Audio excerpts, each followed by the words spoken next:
Hey, everybody. Hello,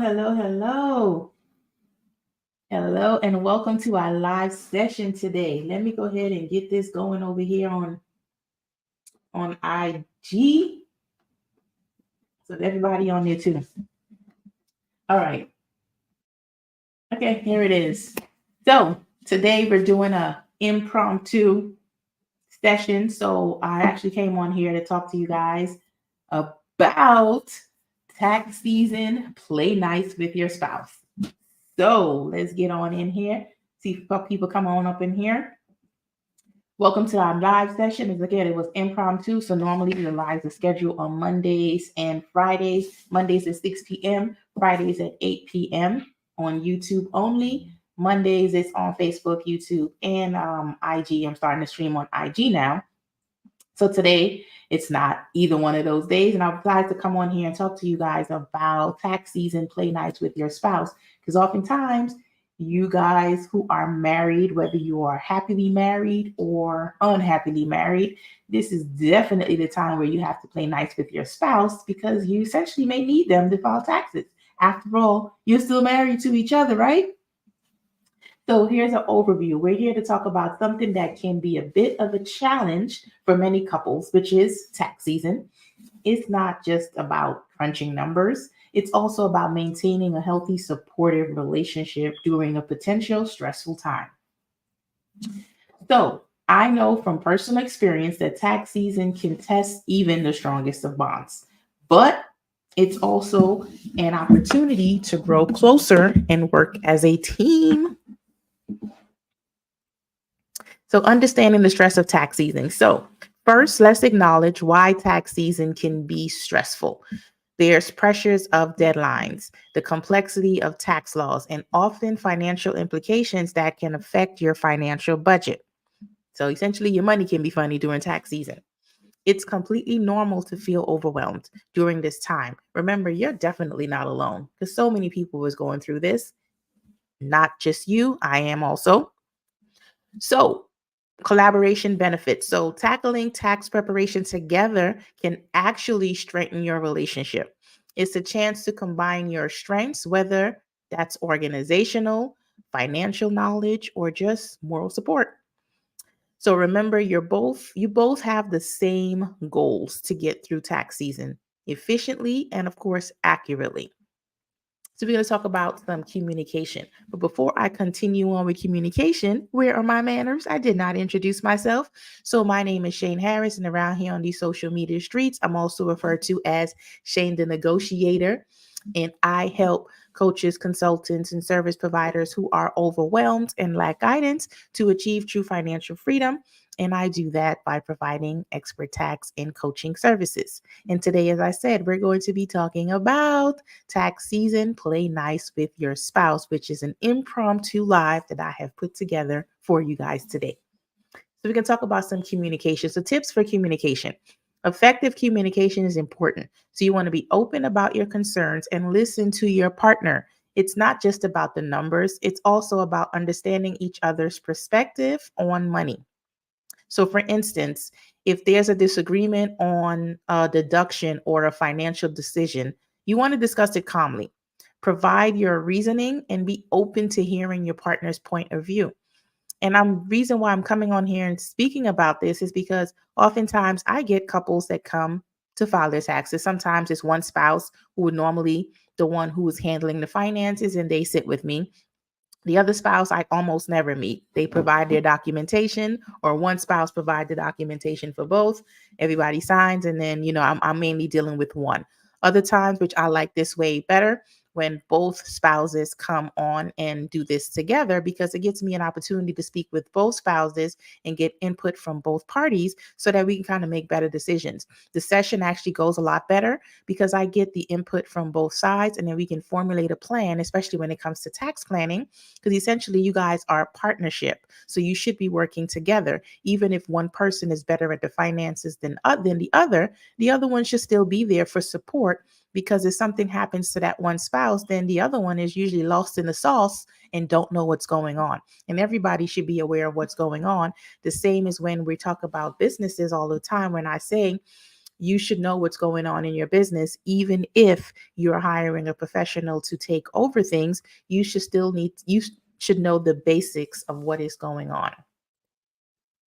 So planning and organization. So some strategies. So you want to organization is your ally. So you want to set up a joint schedule for working on your taxes and divide tasks according to each other's strengths. So again, if one person is better at organizing and keeping up with all of the records, then maybe that person should be the one that's going to take lead on that.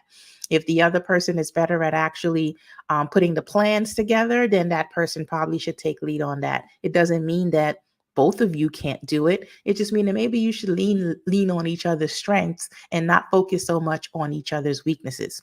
So some tools and some tips. You want to use tools like budgeting apps or spreadsheets to keep track of your documents and of course your finances. And don't forget to celebrate your small milestones like gathering all your necessary documents or completing a section of your tax form together, is if you're doing it on your own. Of course, if you're hiring a professional, you're not actually completing any tax forms. You're just mainly filling out your organizers, providing all of your documents, and being on the same page, especially when it comes to tax planning. When it's tax planning, you both should be there to give your input. And if you have children, like your older teens, you definitely want to make it a family affair and have the whole family on there if possible. I'm not saying the minor ones, they like the younger ones, like 5-year-olds, because they might be a nuisance on the call, but you definitely want to have your older children in there, like the ones who are like 16, 17, have them on the call as well so they can start learning some of these things, because ultimately they'll be filing their own taxes on their own if they haven't already, because some of them may actually have businesses and they require them to file their own taxes. Respectful handling. So when disagreements come up, you want to tackle them with respect. It's not about winning an argument, it's about finding the best solution for both of you. And of course, compromise. Sometimes you may need to compromise. The goal is to reach a decision that is going to be beneficial for your joint financial future. It's not one person, or I'm right all the time, or this person's always wrong. It's mutual beneficial to both of you. End of the day, you guys are still married. If you are still married December 31st, you consider married the entire year. So whether you are married happily or married unhappily, you may need each other when it comes time to file. As I'm going to talk about next week, we're going to speak about accountable plans. And then next week, I'm also going to speak about itemized versus standard. And I'm going to mention some of this as well, because you're going to need your spouse when it's time to file if you're filing jointly. And of course, even if you filing separately, you may still need your spouse, because if one itemized and the other one wants to take a standard deduction, then that's a conflict. If one itemized, the other one have to itemize as well if you're filing separately. So playing nice with each other is going to be beneficial to get through a smooth tax season. It's going to be less stress for you and less stress for us as the tax preparer, because it's very uncomfortable when you guys are sitting on the consultations and we're trying to get to the bottom of how we're going to file your tax return and you are in disagreement. So you should be having these conversations before you even sit down with your professional, and not wait until you're with your professional and you want to hash out your stuff then.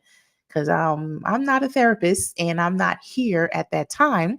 I'm not there to hash out your personal problems. We're here to talk about your tax matters and your financial matters, and to come up with a plan on how we can best get you to pay the least amount of taxes and do some type of tax planning for the future. Whether you're going to stay together or you're going to part ways, we need to plan for the upcoming year. So next, we want to maintain a positive atmosphere. So remember to take breaks and keep the mood light. Make jokes about who's better mathematically, or take a moment to appreciate working together. Stress relief. And don't forget to find time to just relax, watch a movie, go for a walk, or even have a meal together. It's important to step away from the numbers and try to reconnect. And in conclusion, to sum up, tax season can be challenging. It can be a challenging time for anybody, but especially for couple. But it's also an opportunity to strengthen your partnership. So Some encouragement. You want to support each other, communicate effectively, and remember you're a team facing this challenge together. You're not by yourself. So I want to thank you all for joining me today, and I hope these tips help you to navigate this tax season with a little more ease and a lot more love. And just always, always remember, let's put love first and remember why you got together in the first place. Or maybe you don't want to remember why you got together because it might not be a happy moment, but you guys are still together. You didn't divorce yet. So play nice with each other. And even after you divorce, you may still have children together. So you should still play nice with each other for tax purposes. Of course, you should play nice together for the kids, but I'm not a therapist and I'm not here to counsel you on that. I'm here to talk about taxes. So play nice together for tax season, and then you can go back to hating each other. That's what you choose to do. It'll be nice during tax season, especially if you're sitting on an appointment with us, because it's a bit uncomfortable to be in front of couples who are bitter with each other and not getting along. So thank you for joining in on this session today on IG, on Facebook, on YouTube. And until I come back on the regularly scheduled program on Fridays and Mondays, I hope you guys enjoy the rest of your lovely day on this Tuesday. And I'll catch you on the next one. Bye bye.